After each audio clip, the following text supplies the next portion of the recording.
కొందరికి ఎప్పుడూ కడుపులో నొప్పి ఉంటుంది, విరోచనాలలో జిగురు పడుతుంది. వాళ్ళకి ఏది తినాలన్నా భయంగా ఉంటుంది. తింటే విరోచనాలు అవుతాయేమోనని భయం. కానీ తిండికి విరోచనాలకి సంబంధం లేదు. బంక విరోచనాలనే ఎమీబిక్ డిసెంట్రీ అంటారు. కొందరికి విరోచనాలు లేకుండా కూడా ఈ వ్యాధి జీర్ణకోశం ప్రేగుల్లో ఉండి చికాకు కలిగిస్తుంది. బంక విరోచనాలు అవుతున్నా అవ్వకపోయినా ఇటువంటి వ్యాధిని అమీబియాసిస్ అంటారు.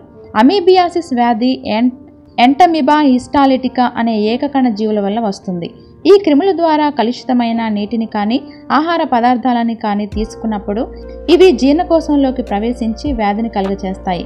కొందరిలో ఈ వ్యాధి క్రిములు జీర్ణకోశంలోకి ప్రవేశించిన 3-4 వారాల్లో జిగురు, రక్తంతో కూడిన విరోచనాలు అవుతాయి.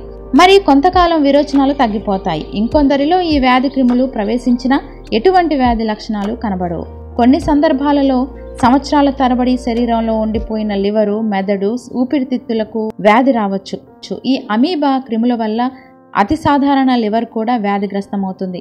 ఈ విధంగా వ్యాధి కలుగజేసే ఎంటమీబా హిస్టాలికా జీవి చాలా మొండిది. అందులోనూ సిస్ట్ రూపంలో మారినప్పుడు మందులు కూడా సరిగ్గా పనిచేయవు.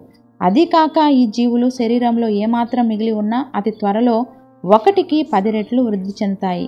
ఒకవేళ మందులతో ఈ క్రిములను శరీరంలో పూర్తిగా నిర్మూలించగలమని సంతోషించినా మరుసటి రోజుకే మనం తీసుకునే ఆహారం ద్వారా కానీ నీటి ద్వారా కానీ ఈ వ్యాధి క్రిములు మళ్ళీ సంక్రమిస్తాయి. తగిన రక్షిత నీటి సరఫరా లేకపోవడం, ప్రజలకు ఖచ్చితమైన ఆరోగ్య నియమాలు తెలియకపోవడమే దీనికి కారణం. సరైన నీటి సరఫరా, ఆరోగ్య రక్షణ లేని చోట, ముఖ్యంగా మురికివాడల్లో నివసిస్తూ అనారోగ్యంగా బలహీనంగా ఉండే వారిలో 100కి 50 మంది అమీబియాసిస్ కి గురవుతున్నారు. దీనివల్ల రోజుకి 4-5 బంక విరోచనాలు అవడం వల్ల ఎంత తిన్నా నిర్వీర్యమైపోతుంది. కడుపులో ఎప్పుడూ మెలిపెట్టుచున్నట్లు నొప్పి అనిపిస్తుంది. ఈ విరోచనాల వల్ల కొందరు బరువు తగ్గిపోతారు. ఈ వ్యాధి క్రిములు లివర్కు సంక్రమించినప్పుడు పొత్తి కడుపులో కుడివైపు నొప్పి అనిపిస్తుంది. చెయ్యి పెట్టి ఏమాత్రం నొక్కినా పుండు మీద నొక్కినట్టు గిలగిలలాడిపోతారు. కొందరిలో లివరు పరిమాణం కూడా పెరుగుతుంది. మరికొందరిలో విడవకుండా జ్వరం వస్తుంది. ఆకలి మందగిస్తుంది. ఏమాత్రం నడిచినా పనిచేసినా ఇట్టే అలసిపోతారు. ఇటువంటి స్థితిలో వెంటనే చికిత్స చేయించుకుంటే ఉపశాంతి పొందవచ్చు.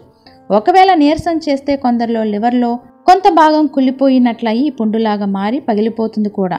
విరేచనాలలో తరచూ జిగురు పడుతున్నా, అప్పటికప్పుడు జిగట విరోచనాలు అవుతున్నా, పేగులు గురగురా శబ్దం చేసినా, మెలిపెడుతున్నట్టు బాధ కలిగించిన, ఆకలి అరుగుదల లేకుండా నీరసించిపోతున్నా, కడుపులో ఎలాంటి బాధ ఉన్నా అమీబియాసిస్ కావచ్చు.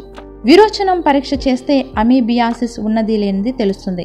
ఈ రోజుల్లో అమీబియాసిస్ కు చక్కని మందులు ఉన్నాయి. అందుకని ఈ వ్యాధి గురించి, వ్యాధి దుష్ఫలితాల గురించి భయపడనవసరం లేదు.